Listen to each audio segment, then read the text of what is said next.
reconhecido, se tornou uma política de Estado, e nesse momento eu já digo assim, o quão importante é a tua figura representando a possibilidade de nós conquistarmos uma representação política de uma bandeira tão fundamental, né?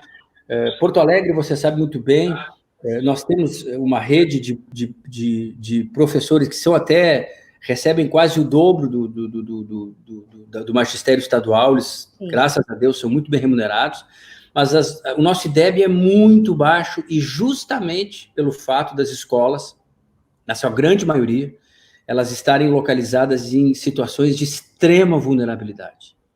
Né? Mário Quintana, e, enfim, tantos locais assim, extremamente com uma complexidade social muito grande, e que demanda realmente uma intervenção muito profunda para a gente realmente poder, porque mais do que uma teoria, não é, que possa dissertar sobre a importância desses valores, é realmente a construção de uma ação concreta, né, como Escola da Vida, como o CIPAV, que são exemplos muito importantes que podem realmente nos apontar caminhos concretos para a gente enfrentar esses desafios.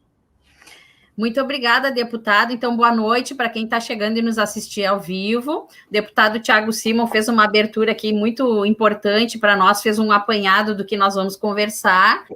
E eu gostaria agora de pedir que eu, a Lívia e o deputado Thiago já nos conhecemos há mais tempo, mas o Juliano, que é o nosso convidado estrangeiro aqui, que está falando lá de Minas Gerais, apesar de que a Lívia está em Curitiba também, né?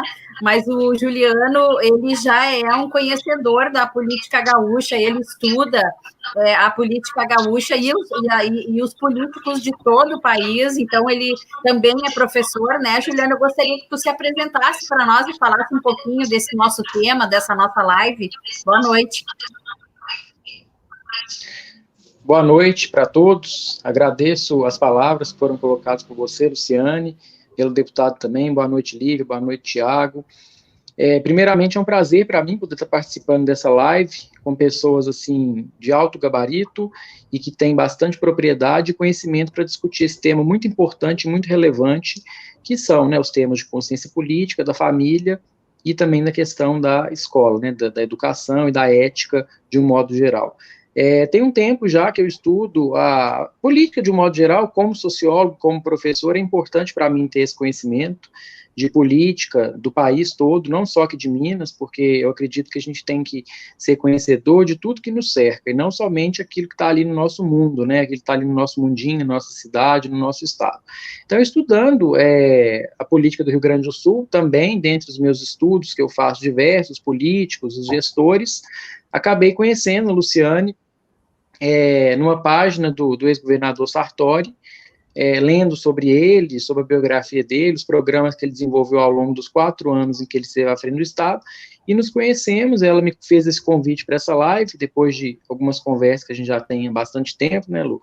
Ela me fez esse convite, e eu acho, assim, temas de suma importância, né? Em primeiro lugar, a família é o ambiente inicial e o ambiente básico de qualquer indivíduo, né? 99% dos indivíduos, eles nascem e já têm contato primário com uma família, seja uma família tradicional, composta pelo pai, a mãe e os irmãos, ou seja uma família moderna, que são as famílias hoje, que tem as mulheres como arrimo de família, às vezes são filhos que são, às vezes, criados pelos avós, pelos tios, pessoas que formas que fogem daquela família tradicional que a gente conhece, que foi a principal até o século XX. Então, por entender a família como sendo um agente, uma instituição tão importante, eu acho que nós temos que trabalhar muito nesse sentido, para que as famílias, elas tenham condições de manter um mínimo de dignidade para si e para os seus membros, em especial para as crianças e adolescentes que estão em processo de formação. É claro que o objetivo não é que a gente retorne a um processo de família tradicional, porque as mudanças, as evoluções são normais.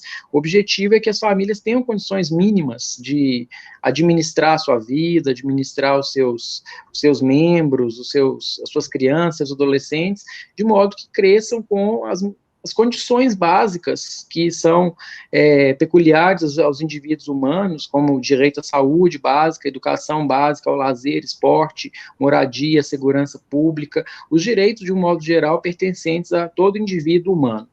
E essa questão da política também é muito importante, especialmente que a gente está em um ano eleitoral e a gente está passando já no Brasil há alguns anos por um processo de rejeição muito grande à política. As pessoas, como disse bem a Luciane no início da live, muitas pessoas hoje se revoltaram contra a política e deixaram de acreditar que a política seria o melhor caminho para fazer as mudanças. Mas nesse momento agora, no século XXI, ano 2020, o caminho que nós temos para promover mudança na sociedade é a política, não há outra forma. Então, se a gente quer mudar alguma coisa, tem que ser pela via política, e eu ainda acredito na democracia como sendo o melhor desses caminhos políticos, e acredito sim que existem bons políticos, pessoas que estejam realmente empenhadas em causa. Acho que a gente não pode generalizar, eu acho que há bons profissionais e maus profissionais em qualquer área, de modo que existem sim políticos dispostos a fazer um bom trabalho, e é por isso que eu acredito muito nisso, e penso que realmente as pessoas têm que rever esse posicionamento, porque é só através da política e da participação de todos é que a gente pode promover alguma mudança. Então, eram essas considerações iniciais que eu gostaria de fazer, agradecer a atenção de todos. Obrigada, Juliano. Lívia, minha querida, um prazer te rever. Muita saudade que eu estava de poder olhar para ti, conversar contigo, muito bom mesmo que à distância. Seja bem-vinda.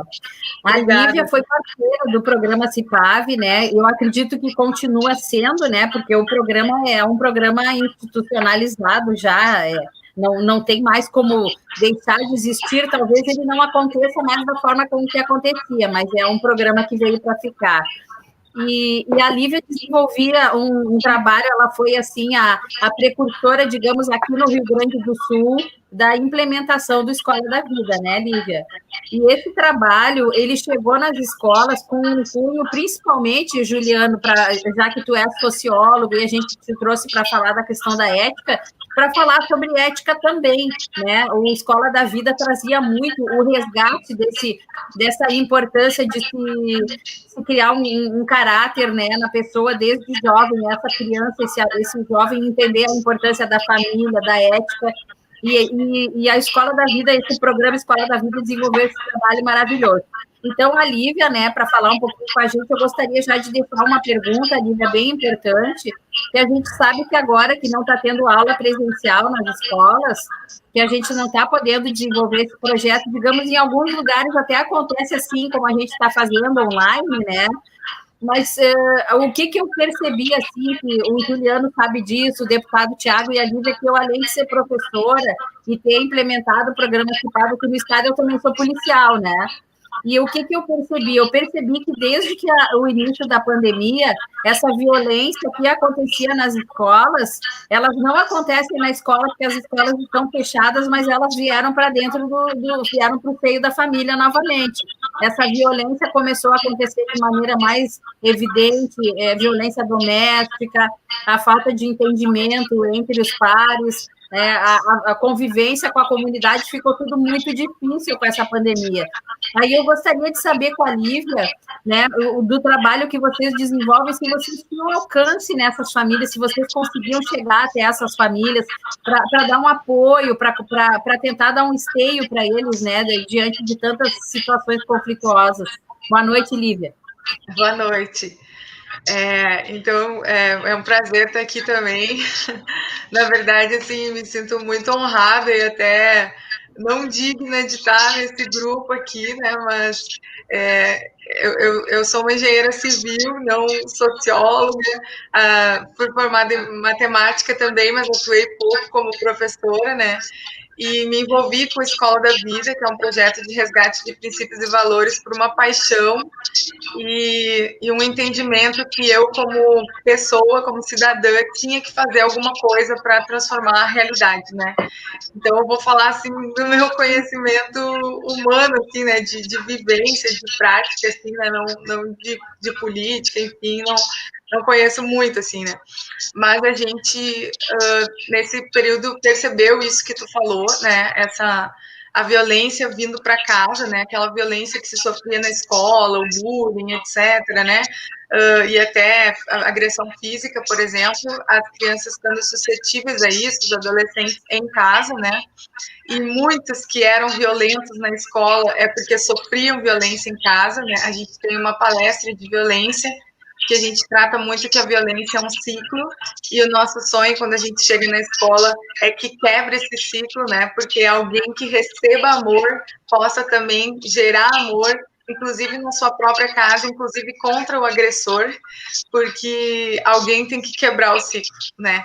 E o amor quebra tudo, né? O amor tem que ser maior que o ódio, maior que a violência, enfim. Mas nesse período de ausência das escolas, né? A gente acabou usando muito a internet, era a nossa ferramenta, né? E os adolescentes têm muito acesso à internet. E, quer dizer, alguns têm, né? Mas acho que a maioria tem, né? E a gente, então, fez escolas da vida online, né? Teve, assim, 7 mil adolescentes, mais ou menos, que assistiram. A gente fez 3 edições da Escola da Vida, 7 mil, mais ou menos, por edições. E a gente trabalhou os temas que a gente trabalhava nas escolas e também fizemos palestras com os pais, né? Então, a gente dispôs isso, mas o nosso acesso às casas das pessoas seria através da internet, né? E nós alcançamos os alunos e a família indo na escola. Mas a gente precisa que tanto os pais quanto os alunos estejam na escola. Essa é a maneira que a gente alcança eles. Agora, a gente precisava que eles estivessem nas nossas lives, né? Mais que isso, a gente, como Escola da Vida, ficou sabendo de algumas necessidades das famílias de escolas que a gente era parceiro. Então, é aquilo, a gente só conseguiu ajudar mais quem nos procurou. Então, intencionalmente, a gente foi em algumas escolas, perguntou o que as famílias estavam precisando, conseguimos cestas básicas, etc. Mas essa questão de atuar diretamente na violência foi mais com conscientização mesmo, através de lives, palestras, enfim, sobre isso. Assim, né? Sim. Deputado Tiago, o senhor acredita que nesses tempos assim tão difíceis, né, que a economia está sofrendo esse baque, que as famílias estão sofrendo por conta do desemprego, das necessidades que elas estão passando, e a gente sabe que a violência também aumenta quando as pessoas passam necessidades físicas, né, necessidades sociais, então a violência acaba aflorando mais. O senhor acredita que nós possamos resgatar de alguma forma esse convívio familiar, né? O resgate dos valores de família, de ética, como a gente está falando aqui, depois de situações tão difíceis que essas pessoas estão vivendo, nós todos estamos enfrentando, de que maneira a gente poderia buscar um resgate, né? Digamos, dessa fé de que as coisas podem melhorar, de que a gente pode se reinventar, começar tudo de novo? Com certeza, Luciane, você tocou numa palavra-chave até, essa fé, né? Acho que essa fé é um elemento fundamental. Nós precisamos resgatar as nossas raízes, inclusive raízes espirituais, não é? O nosso povo é um povo que, muitas vezes, a formação espiritual, ela traz um arcabouço de valores morais, não é, fundamentais, como, por exemplo, a família. A família é um valor muito fundamentado dentro dos conceitos espirituais, não é? Obviamente, a família é o elemento fundante sobre a qual se desenvolve toda a tentativa de resgatar valores. Resgatar valores significa trabalhar um processo de formação de um ser humano desde a sua essência, né? E isso obviamente, isso inclui a responsabilidade, o papel dos pais no compromisso de formação de princípios em relação aos seus filhos. E eu vejo, por exemplo, né, que há diferentes, e isso se expande, obviamente, por todas as esferas, e se expande, por exemplo, no âmbito político, né? Nós estamos em meio a uma guerra cultural que provoca um choque de valores muito profundo, né? a própria questão da família, enquanto um valor estruturante da sociedade, ela também é pauta dessa guerra cultural. Isso é óbvio, né? Seria uma ingenuidade não entendermos, e aí não se trata de levar para o campo da esquerda, da direita, não é isso, é levar para aquilo que nos interessa, é a dignidade das pessoas, é ver uma família bem estruturada, é ver um pai realmente com responsabilidade pelo seu filho, que vá à escola, que tenha realmente que cumpra o seu dever, não é, de formar um cidadão. É nesse sentido que nós falamos, né? Sim. E há, indiscutivelmente, uma agenda, não é, ideológica, indiscutivelmente, que está em curso no nosso país, e não só no nosso país, onde ela trabalha muito fortemente a desconstrução de valores. Isso é um fato. Isso se dá em várias esferas. Por exemplo, a questão do estímulo, não é apenas a legalização, do estímulo ao uso de drogas, não é? Todo esse espectro de componentes, eles incidem diretamente sobre a estrutura de valores da sociedade, né? Então, obviamente que um governo que movido, não é, por vetores, não vou nem dizer ideológicos, mas por princípios políticos que possam sustentar esses valores, não é? Eu não vou dizer a palavra tradicionais, eu vou dizer os valores que devem, porque há um ataque até mesmo contra a palavra tradicional, né? Mas o meu cachorro aqui está me dando um oi aqui, não sei se vocês estão ouvindo aí. É a Jade aqui, está dando um alô. Faz parte. Mas, por exemplo, um programa como Primeira Infância Melhor, que trabalha com atenção, não é? No momento chave, que é a primeira infância, que dá uma atenção especial às mães. Enfim, existem muitas situações que são muito importantes, e aí entramos, obviamente, no espectro político, né? Eu entendo, né, que há, digamos assim, há correntes que exaltam ou o individualismo exacerbado ou, digamos assim, uma ação de Estado como sendo um vetor que acaba suprimindo, muitas vezes, o papel das instituições como a família, né? Então, o que eu vejo é a importância, não é, da sociedade, através das suas instituições, ela realmente ter uma articulação, um projeto político que também possa trabalhar no resgate desses princípios e desses valores.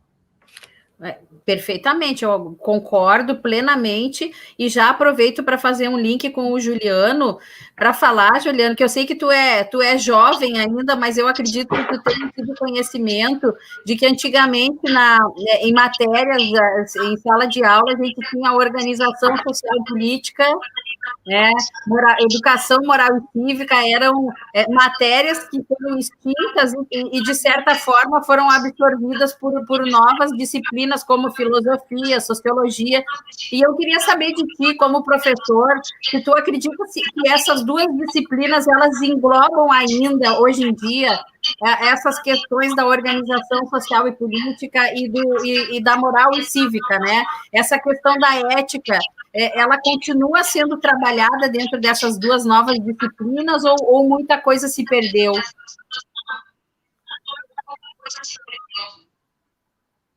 Bom, Luciane, e os demais, quem está acompanhando nossa live, realmente, embora seja jovem, mas eu acompanhei já ao longo dos estudos essa questão mesmo das matérias que eram a SPB, né, Organização Sociopolítica Brasileira, e a Moral e Cívica, que eram duas disciplinas importantes no currículo, que depois, futuramente, entre vai e vem de Sociologia e Filosofia, foram absorvidas, até que em 2008, Filosofia e Sociologia voltaram, por lei federal, ao currículo de todo o ensino médio no Brasil.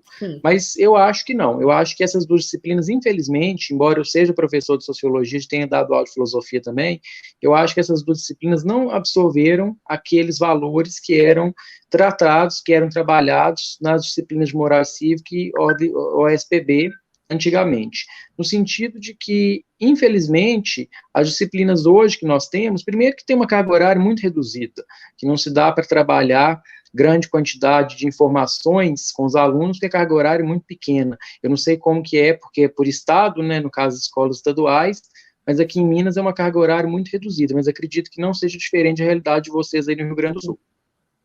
O que eu percebo é que as matérias, elas estão muito presas, essas duas matérias estão muito presas a conteúdos, técnicas e conceitos de alguns pensadores específicos e coisas que são, no meu entendimento, vitais, importantes para que os alunos tenham na sua formação, especialmente no ensino médio, que é a saída de muita gente da vida escolar, que infelizmente a gente ainda tem um percentual muito pequeno de pessoas no país que seguem alguma escolarização após o terceiro ano.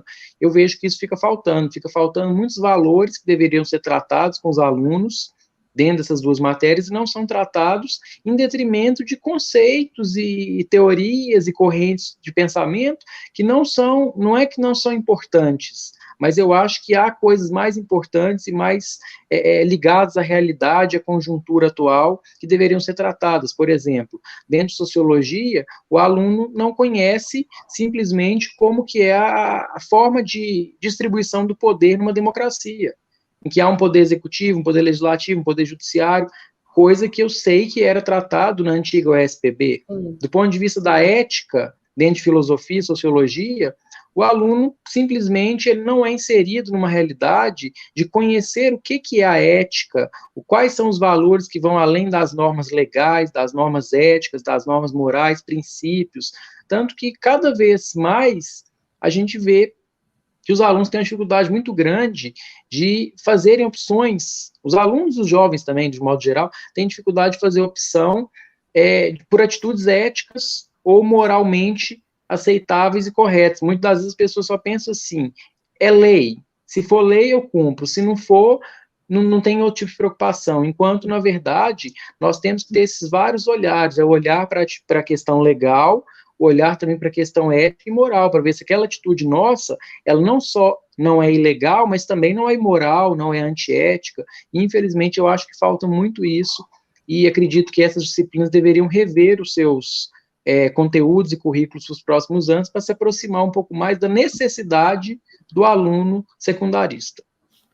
Perfeito, Juliano. Na verdade, tu me respondeu uma pergunta que eu tinha dúvida a questão desse tipo de disciplina, mas eu acho que todos vão concordar comigo aqui, depois eu vou conversar com a Lívia sobre isso, que nós vamos ter uma reestruturação do ensino gigantesca. A partir dessa necessidade de ter aula à distância, a gente pode repensar e incluir esses temas na aula à distância, mesmo voltando a presencial, para que, de uma certa forma, esse aluno possa continuar tendo um conhecimento fora daquele horário padrão de escola, que ele tenha esse aprendizado diferenciado, que ele retome certos temas que não se tem tempo, né? Por conta do horário da disciplina, do tempo da disciplina, não se tem como trabalhar certas questões. A gente poderia propor que elas fossem incluídas em aulas extensivas à distância, já que a realidade da aula à distância agora vai ser normal para todo mundo. A gente poderia trazer esses temas para os jovens de forma diferenciada numa aula à distância, numa complementação. E eu já acho importante deixar registrado aqui que antes de eu construir o programa CIPAV aqui no estado, eu já conversava com jovens, né, a questão do Estatuto da Criança e do Adolescente, porque eles tinham uma distorção, deputado, sobre esse estatuto. Eles acreditavam que o estatuto veio para lhes proteger. Claro que ele veio com a função principal, assim como a Maria da Penha, o Estatuto do Idoso, ele tem como principal foco a proteção da pessoa, mas ele traz as suas obrigações, os seus deveres, e essa parte é que eu conversava com os jovens, porque eles acreditavam, e a Lívia não vai me deixar mentir, porque ela trabalha muito com adolescente, eles têm aquela falsa impressão do não dá nada, né? Eu sou de menor, né? Eu sou inimputável, ou se acontecer alguma imputação criminal é mínima, porque eu tenho menos idade que os outros, eu estou protegido sob um estatuto diferenciado. E eu precisava esclarecer para eles que eles tinham uma visão muito distorcida disso, porque a partir dos 12 anos, que eles são considerados adolescentes, eles respondem criminalmente por muitas situações, não são mais os pais.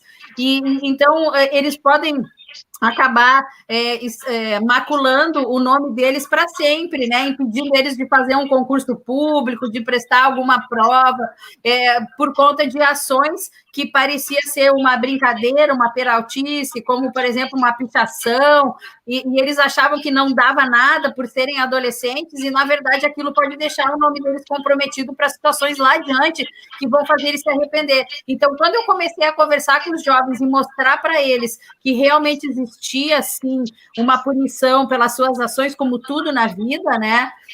Eu consegui mudar a consciência de muitos jovens e fazer com que eles se atentassem mais a não só em pensar em seus direitos e também verem as suas obrigações de forma mais responsável. E eu acredito que a Lívia tenha vivenciado muito isso, né? Trabalhando com esses valores nas escolas.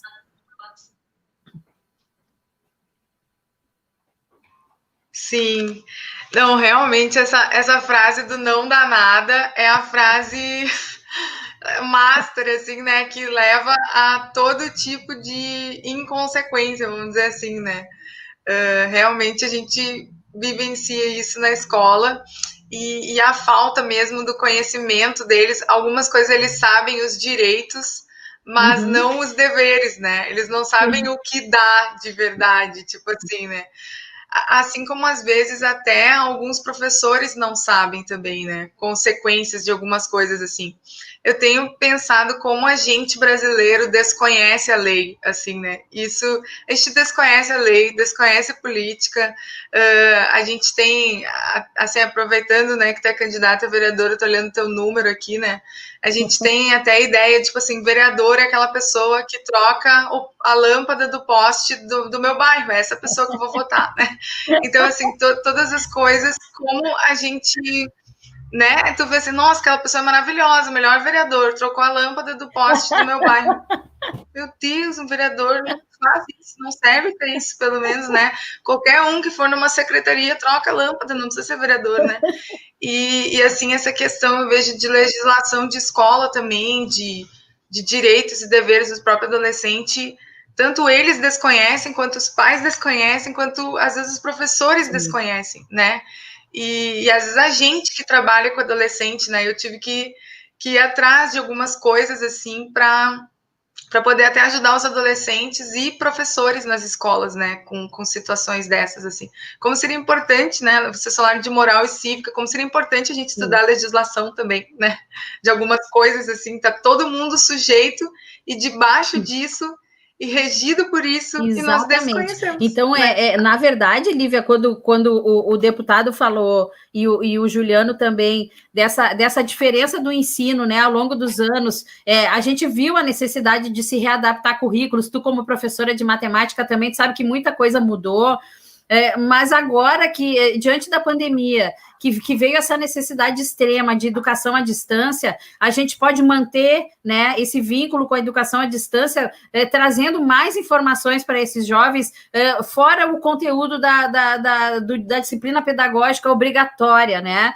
Fora aqueles conteúdos extremamente necessários, considerados pela LDB, que precisam acontecer, que a gente traga debates de conteúdos, inclusive projetos como o teu, Lívia, e essa questão da legislação fundamental, que todo ser humano regido por uma legislação precisa conhecer ela, em primeiro lugar, né? Não apenas saber, existe a lei, eu não posso fazer.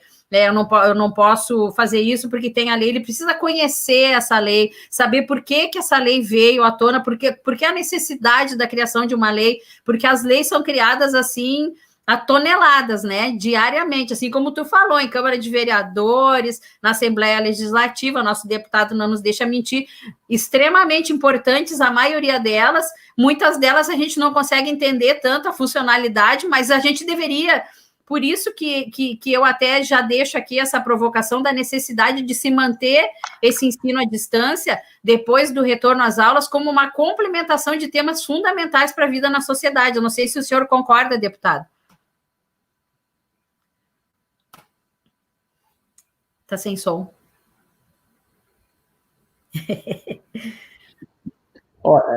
Na verdade, essa é uma das questões mais discutidas, né, que nós temos hoje, e, na verdade, a condição atual da educação brasileira é deplorável. Nós estamos lastimando uma situação deprimente, né, no ranking do PISA, a qualidade, infelizmente, proporcionada pela educação, principalmente a educação pública do nosso país, que é muito importante, os profissionais merecem todo o nosso respeito, mas, infelizmente, a gente tem visto que há uma deficiência progressiva. A taxa de evasão escolar no ensino médio aqui no estado é quase 25%, né? Ou seja, é uma coisa absurda. Então, é uma questão muito complexa, porque nós temos um ambiente de tanta desigualdade no sentido das condições materiais para conseguir proporcionar um ambiente minimamente com condições de aprendizagem à distância, que é uma questão complexa, né? Grande parte das crianças tem a sua merenda, o seu alimento.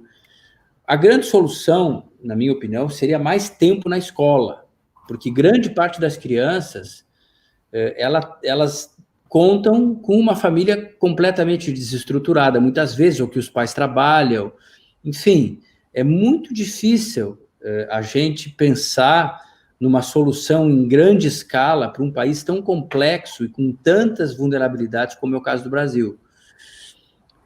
A própria metodologia de ensino à distância, né, é uma coisa também que precisa ser muito bem avaliada. Eu vejo aqui no Rio Grande do Sul, a gente praticamente teve um ano perdido, né? Um ano perdido. A estrutura pública, ela é muito lenta, ela é muito burocrática, né? Nós precisamos, sem dúvida, de metodologias eficazes de educação à distância e proporcionar os meios para que a população possa, nos momentos em que realmente for pelas questões de saúde pública, não seja possível, né, a aula presencial, mas eu acho que nós não devemos abrir tão facilmente mão dessa... É um sentimento que eu tenho, né? Nós não deveríamos abrir tão facilmente, principalmente na educação fundamental, onde, digamos assim, uma criança que está na primeira, na segunda, na terceira série, ela se encontra num momento muito importante da formação cognitiva dela, né? A necessidade de estímulos e de um processo de aprendizagem adequado, e eu vejo pela minha filha, as aulas à distância são muito complexas, né?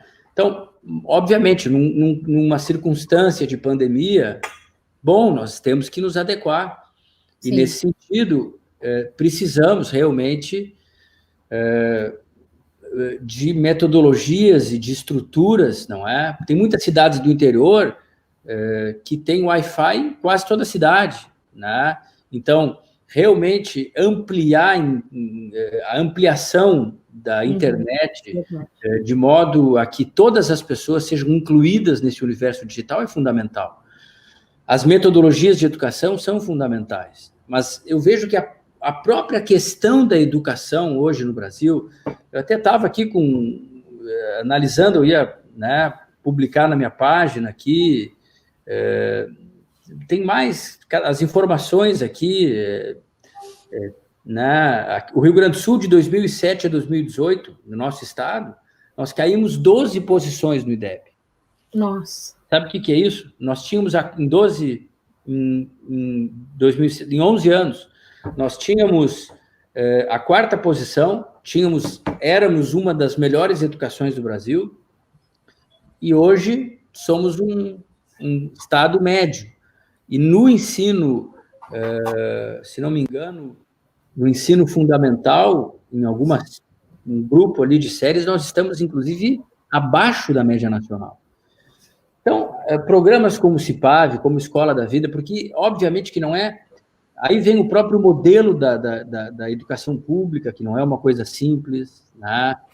Enfim, é uma discussão mais complexa que eu vou deixar para o Juliano agora, né, que vai seguir nesse nosso debate aí, ele pode nos ajudar.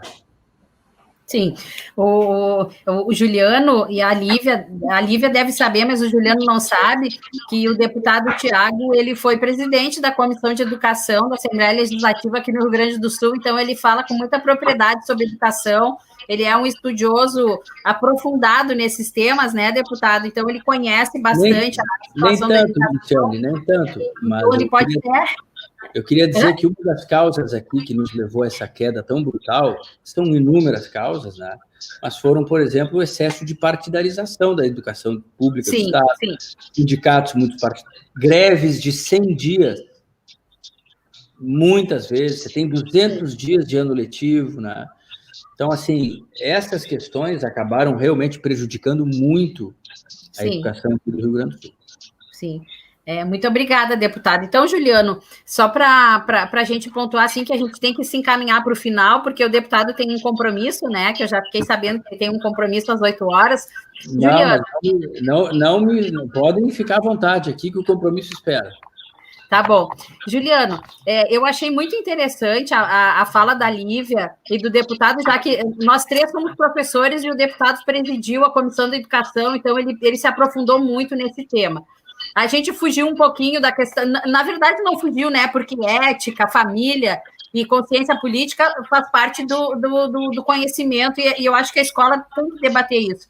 Só que eu tenho visto aqui as pessoas que estão nos acompanhando, eu estou olhando aqui a opinião deles e tem alguns professores que estão assistindo e falam que, infelizmente, os professores mais politizados, que têm essa consciência política ou que costumam falar mais disso em sala de aula, eles têm ideologias, né, partidárias até. Então, assim, fica meio complicado, porque, de certa forma, ele não mostra todos os lados para esse estudante, para ele poder entender como é que se faz a construção política no país, como a gente estava falando de OSPB, Educação Moral e Cívica, e ele acaba, digamos, tendenciando a sua própria opinião para esse aluno.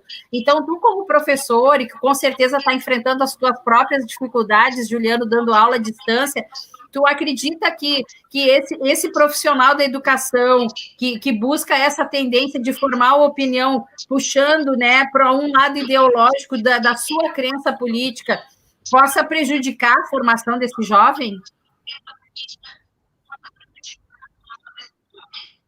Bom, eu concordo plenamente com a sua fala, com a fala do deputado também, e esses comentários que estão sendo feitos aí na live, que eu não estou acompanhando, mas eu acho que são totalmente procedentes e sou totalmente contra essa postura que realmente vários professores, não são poucos, vários professores têm de ensinar o aluno doutrinando para um lado. Isso aí eu sempre fui contra, já tem 10 anos que eu estou na rede estadual, e nas disciplinas que eu dou aula, que é sociologia, história principalmente, isso acontece demais. O professor, muitas das vezes, ele transfere para o aluno aquilo que ele acredita como sendo verdade, a opinião dele. E eu acredito que a função nossa, enquanto professor, é claro que nós também podemos opinar, nós também podemos tecer críticas, elogios, mas a nossa obrigação primeira, enquanto professores, enquanto apresentar o conteúdo ao aluno, é passar para ele fatos, argumentos, fundamentos, coisas que realmente aconteceram, que realmente correspondem com a realidade.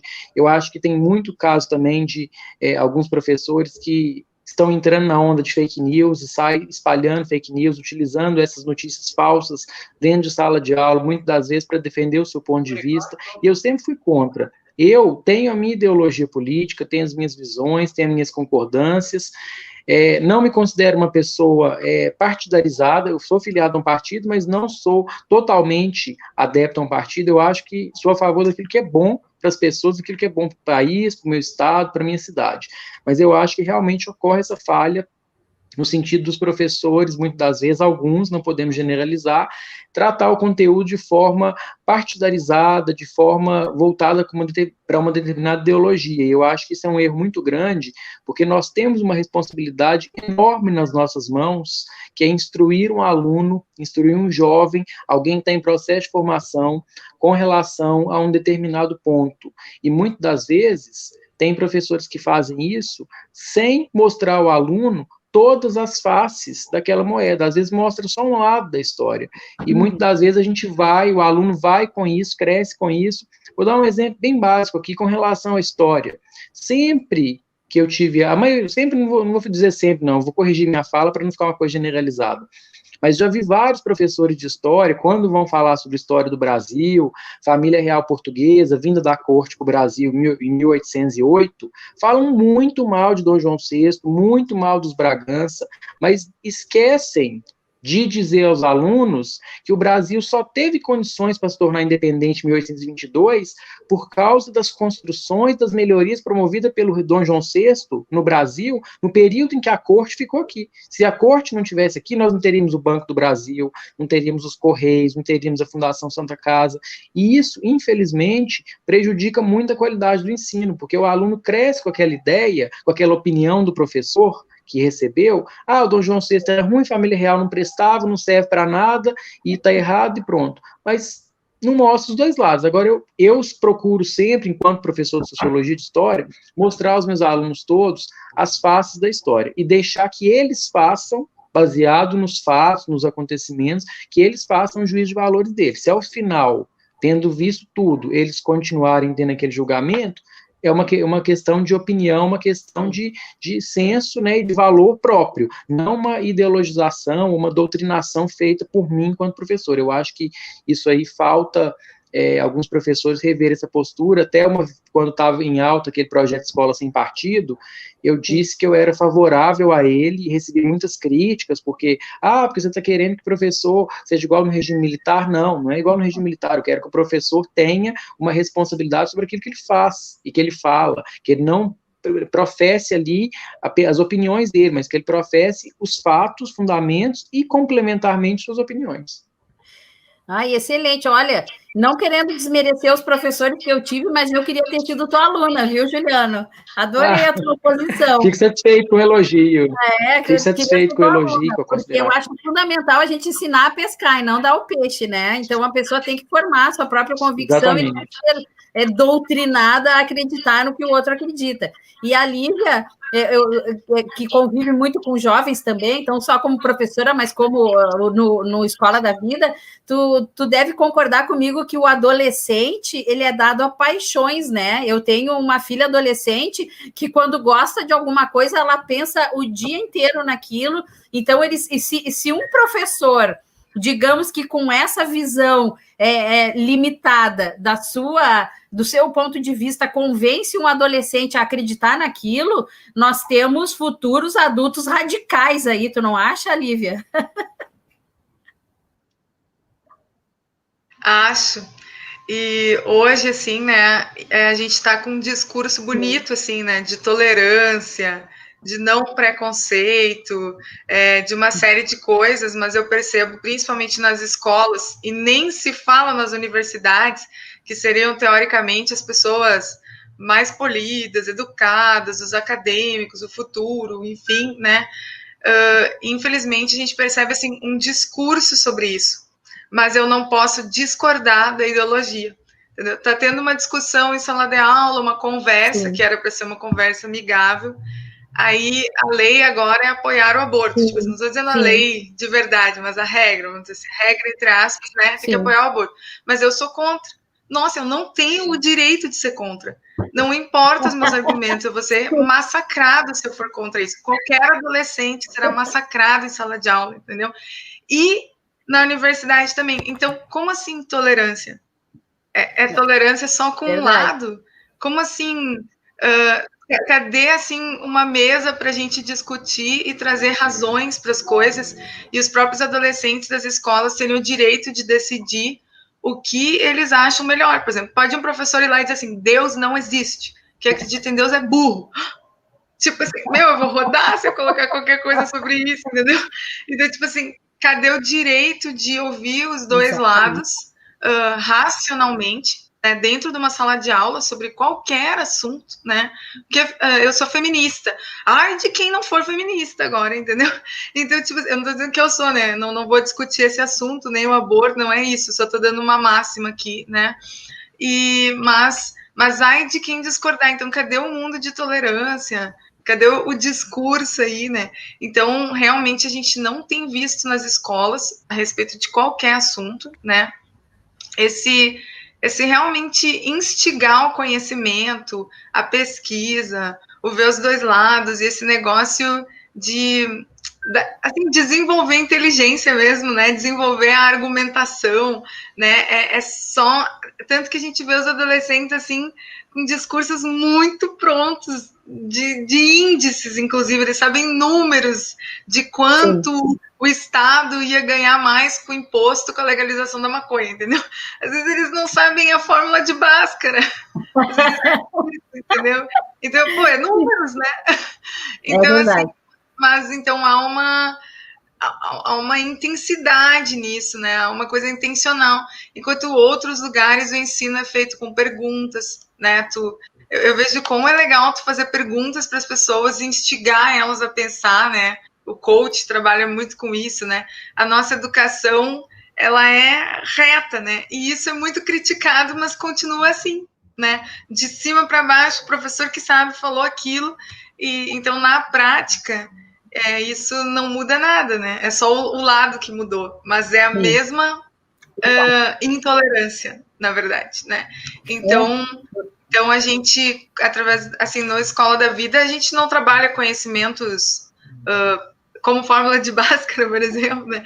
Mas a gente trata temas, assim, diversos, como caráter, como família, autoestima, e quase todas as nossas palestras a gente traz essa possibilidade do adolescente pensar, né? Dos lados para ele pensar. São com perguntas, são com brincadeiras, enfim, que eles têm essa liberdade de se expressar e ouvir dois lados, né? Ouvir uma outra coisa também, né? Exatamente. Eu vejo que nós estamos todos alinhados aqui, né, na nossa forma de pensar, e isso é uma benção, é difícil acontecer, né? Não, mas é saudável também, assim como os pontos divergentes também são saudáveis. Nós temos aqui o pessoal que está participando, que está fazendo comentários maravilhosos, a Marta Bulling, que é nossa amiga, né, deputado, que é uma pedagoga maravilhosa, colocou aqui que a teoria do Estado deveria ser um componente curricular a ser trabalhado, nem que seja de forma eletiva para entendimento da própria Constituição e normatizações básicas para a verdadeira cidadania. Excelente, Marta, muito obrigada. E a Evelise Fraga fala assim, ó, que a maneira colocada pelo professor Juliano, ela concorda. Do contrário, serviria, como serve até hoje, as disciplinas que deveriam criar o senso crítico nos alunos, meios de doutrinação. Então, é aquilo que nós falamos, né, Juliano, deputado, Lívia, que o aluno precisa, sim, aprender a pescar e não receber o peixe pronto, né, só para comer. Então, ele tem que formar o seu senso crítico, ele tem que conhecer todos os lados, conhecer profundamente a história, sem nenhuma tendência, como tu mesmo falaste, Juliano, para que nós possamos ter uma educação de qualidade, que é sempre que a gente está buscando. Então, deputado, eu gostaria que o senhor fizesse suas considerações finais sobre essa nossa conversa maravilhosa.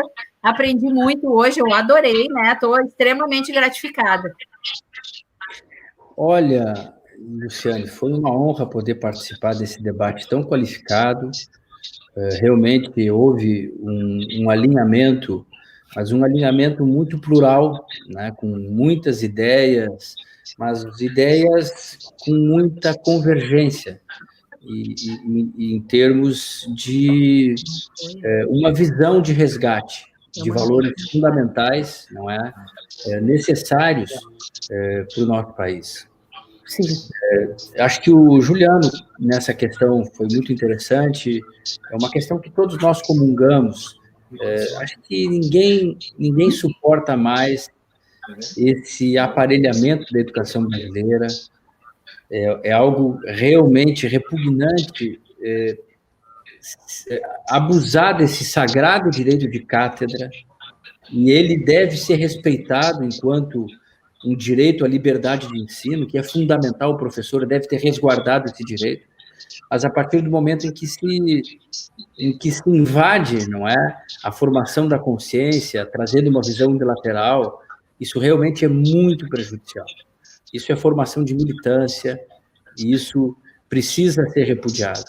No entanto, nós fizemos algumas críticas ao sistema educacional brasileiro, que infelizmente, não apenas o sistema educacional, mas o sistema, a própria realidade brasileira, a qual esse sistema se impõe, que é muito vulnerável, mas eu gostaria de resgatar algo muito importante aqui, que é a figura do professor, que na imensa maioria das vezes é um ser humano fantástico e responsável justamente é um dos principais instrumentos de resgate da cidadania do nosso país.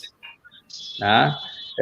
Eu conheço a grande maioria dos professoras, que são realmente pessoas vocacionadas, que amam a sua profissão, que fazem da sua profissão uma missão de vida, e que, muito mais do que professoras, elas são formadoras de vidas. Né? Então, é muito importante a gente fazer jus a essa profissão fundamental para se estruturar uma nação, e mesmo assim, quão inóspitas são as condições que essas profissionais, infelizmente, têm de suportar para cumprir a sua missão.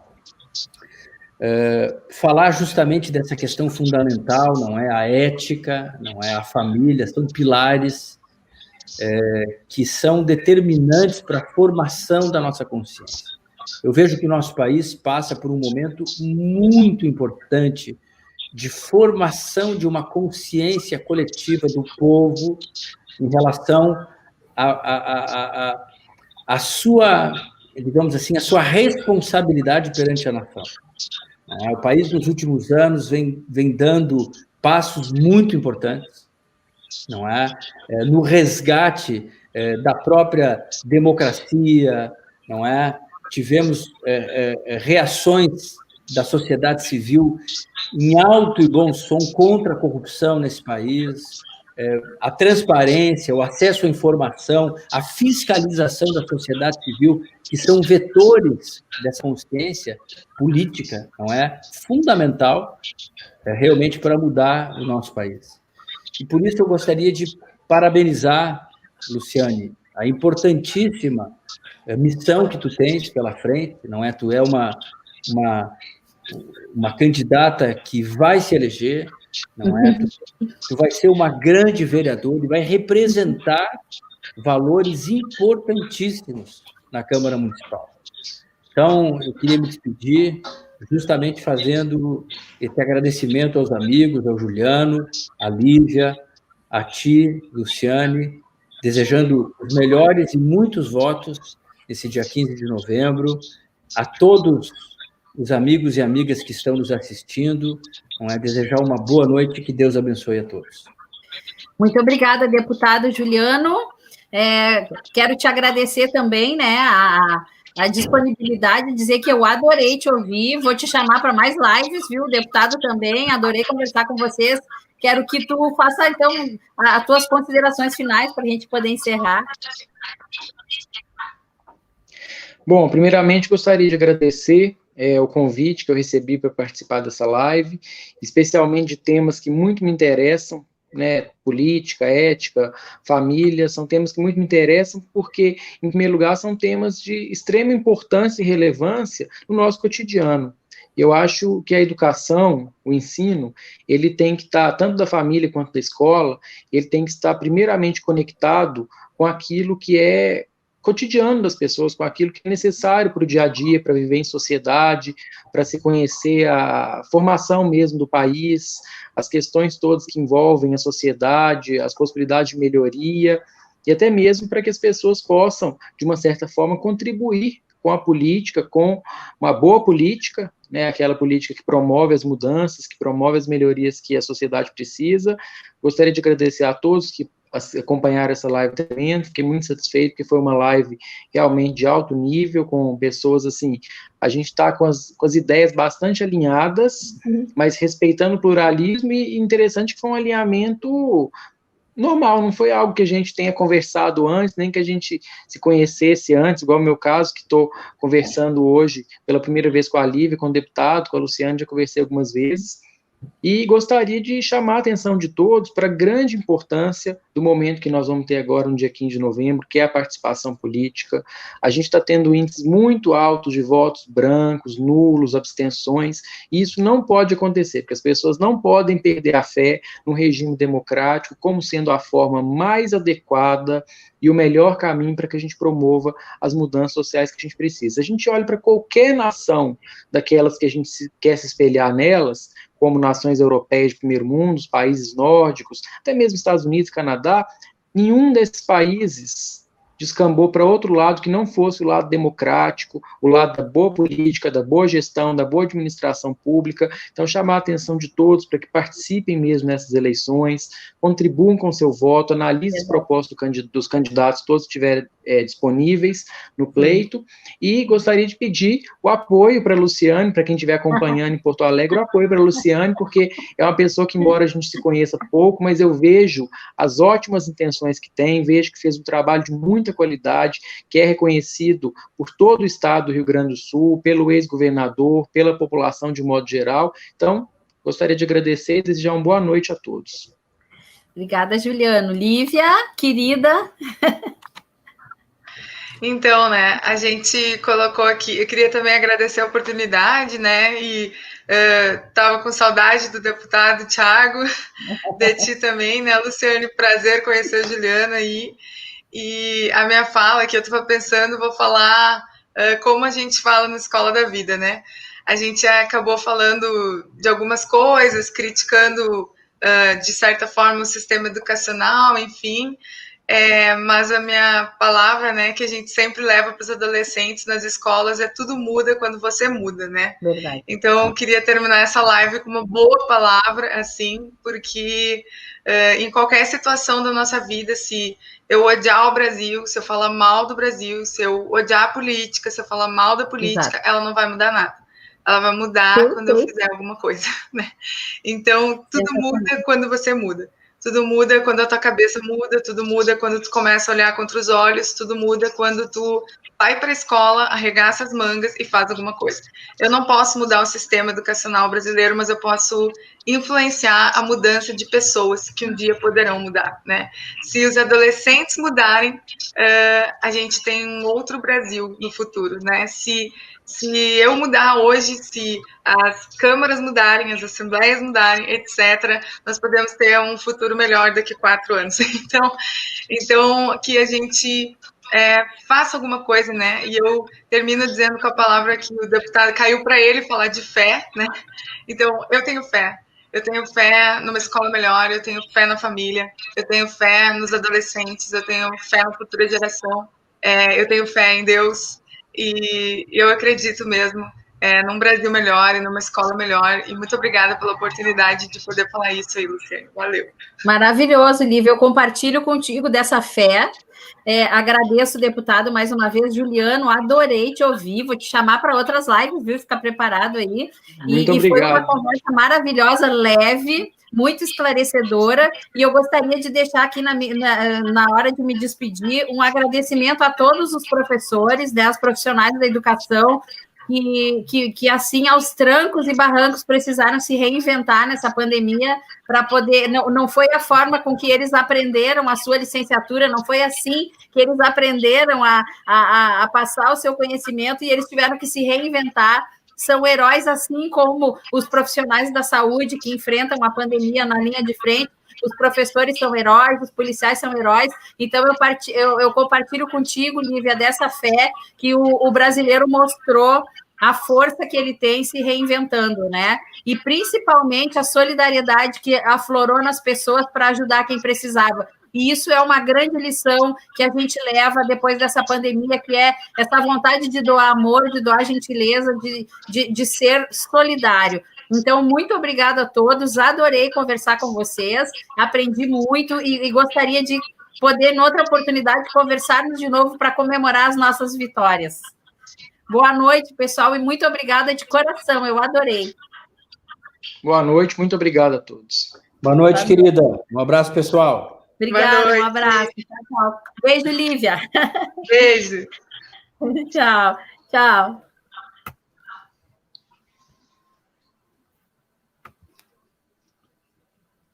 Tá. Encerrei.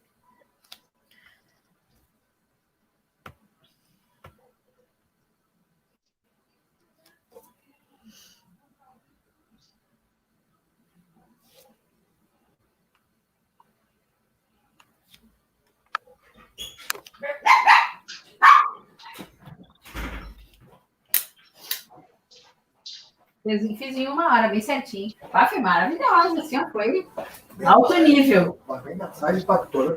Foi alto nível. Sim, aí já, mas só que eu tive que diminuir porque não fechou, né? Não fechou. Não fechou, guria, tá aberta ainda. É. Agora foi.